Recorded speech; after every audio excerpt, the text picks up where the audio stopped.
This is Jack Goss from Team This Robot. I just kind of wanted to go over um, what exactly goes into this robot. It's quite messy.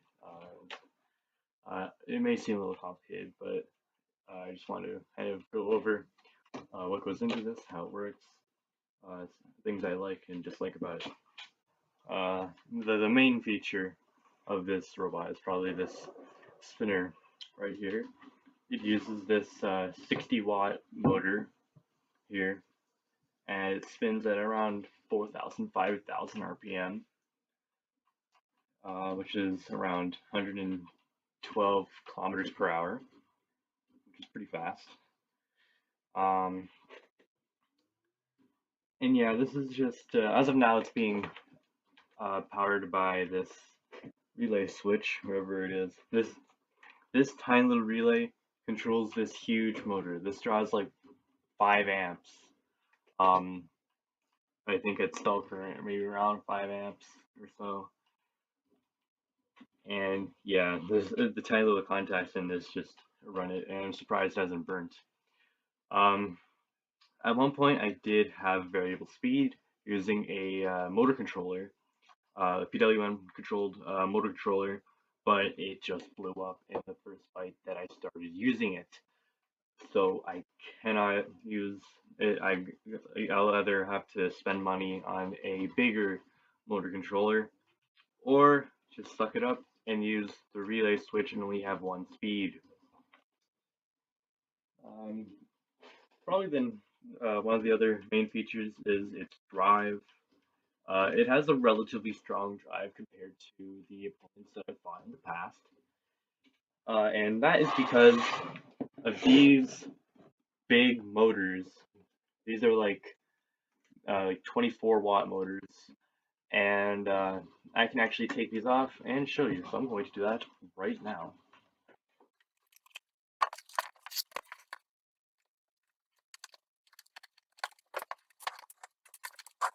I now have to undo the solder on here, so I will just do that.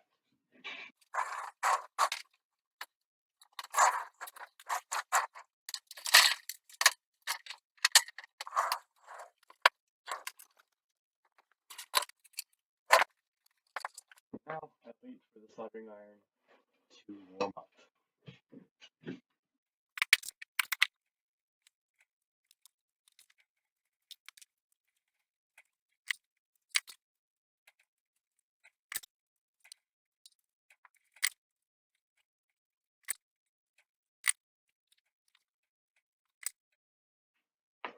And here is the motor.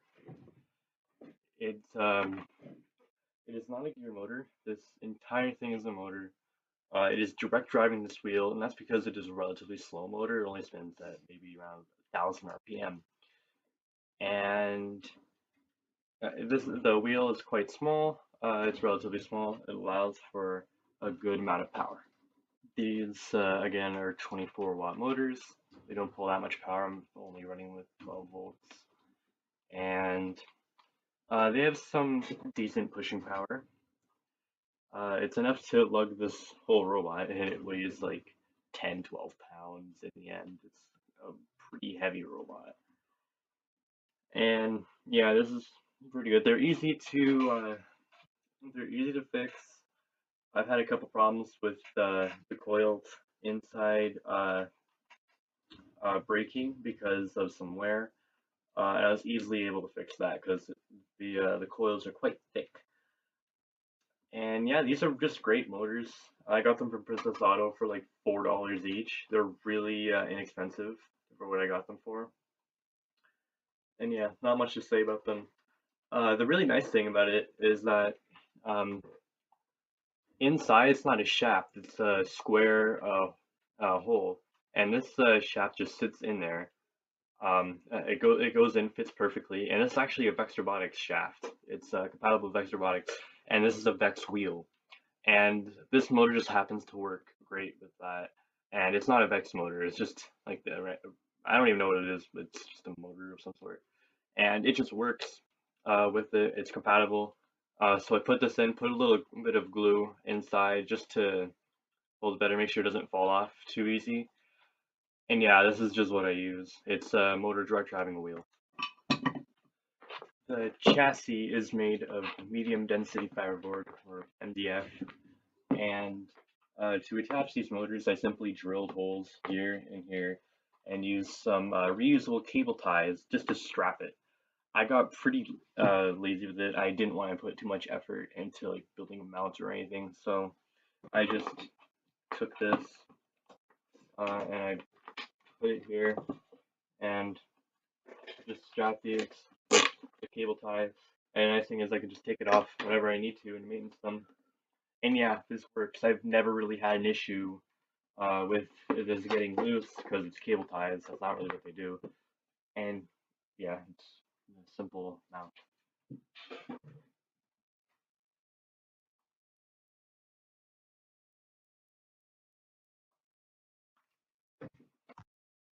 As for the weapon mount, it's um it's really just wood from a dress. Like this isn't. I don't even think this is real wood. It's it's like really soft wood. It's like MDF and cardboard. I guess they're kind of the same thing, but it's like this tough, soft wood. I don't know. It seems to work pretty well. You can see on this side as a decorative pattern, like a decorative wood natural pattern that they put on there. Um, but yeah, that's what I use. I used the jigsaw to cut this out, and I drilled a hole that was big enough for this motor to go in, and then I just screwed it in place with the mounts that are on this motor. This motor I also got from Princess Auto, and yeah, how does the remote system work? This is my transmitter. I have drive, up, down, turn right on the spot, turn left on the spot. No, it's turn left, turn. This is turn right on the spot, and this is turn left on the spot.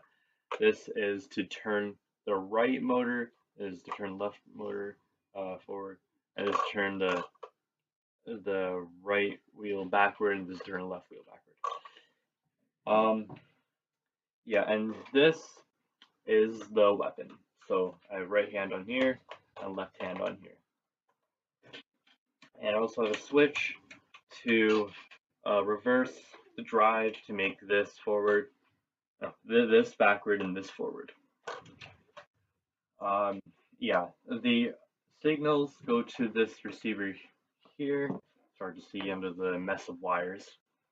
And the signal goes, all of the signals go through this wire. This yellow wire carries all of the signals reference to ground. And this just goes into this Arduino.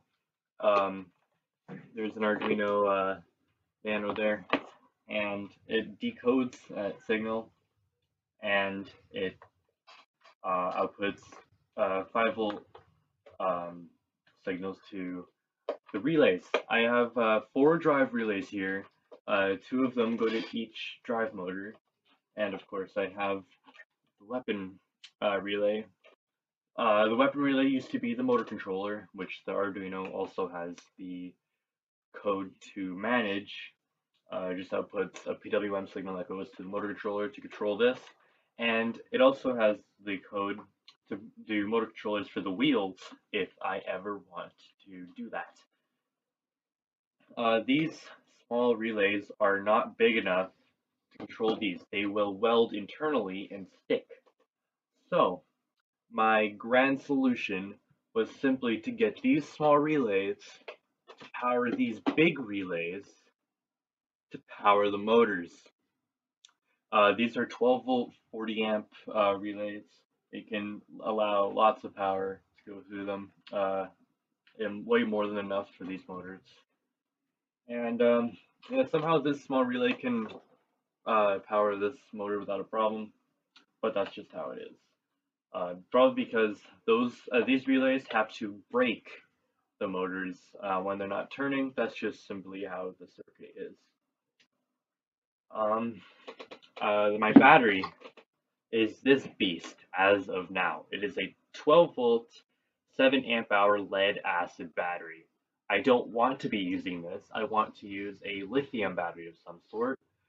But the last time I had an 11.1-volt lithium polymer battery, it blew up and destroyed my robot when I accidentally drilled through it. So I am only really allowed to use these uh, lead acid batteries as of now. And this is the only one I have because I've dropped the other ones and they don't work anymore, and the other ones have just degraded. So this is the one I have left as of now. It's 7 amp hours, so we can drive this for maybe around 30 minutes if everything were to be stalling. So the minimum amount of time it could provide is around 30 minutes. And it is heavy. This is the problem with it. This is why I don't want to use it. It is heavy, and without the battery, this robot is really light. I can pick it up with one hand without much of an issue. But with the battery, it becomes a bit more of a challenge. Now, this might be good for if I'm fighting any robot that has a lifter of some sort, but it's also a challenge for my motors to carry and lug that weight around. And also, these shafts, I don't know if you've noticed, but they're quite thin, and they tend to bend um, once in a while, and that means my wheels will bend inward and rub against the chassis, and eventually it will lose its mobility. And if like some robot just hits on the wheels, it could kill this robot during the fight, along with the weight problems. So I'd like to be using a lighter LiPo battery or lithium ion battery, but they are expensive and also dangerous. So for now, I'm not going to be using it. This powers the motors, and the spinner directly does all the work. I have a regulator here that powers the Arduino, the receiver, and all of the tiny relays. This battery also controls these big relays. Um, yeah, it's a really simple robot. It's just the receiver takes the signals from this, decodes them, and just sends the signals to the relays. It's good for it to be simple because then it's easy to fix. You may notice I don't have any armor, and I go into fights like this. I don't put any armor on, and that is because I have to find a way to place it on, and two, I'm not worried about it. I am not really worried about my components getting broken. They're either well protected just by the shape of this robot and hidden pretty well, and or they're sturdy and just won't break upon impact. I never really had an issue with it, except for one time where I had my power switch like that, and it was getting hit, and they were turning my robot off. That's really the only issue I've had with it, and I simply solved it by moving the switch inward and just keep making sure it couldn't be turned off by getting slammed into it. That's pretty much about it. There's not much to this robot. It's simple, um, and it's quite destructive in my opinion. I think it's pretty good for its simplicity. It's always good to have a simple robot. Um, yeah, I don't really have much to say. That's about it. See ya.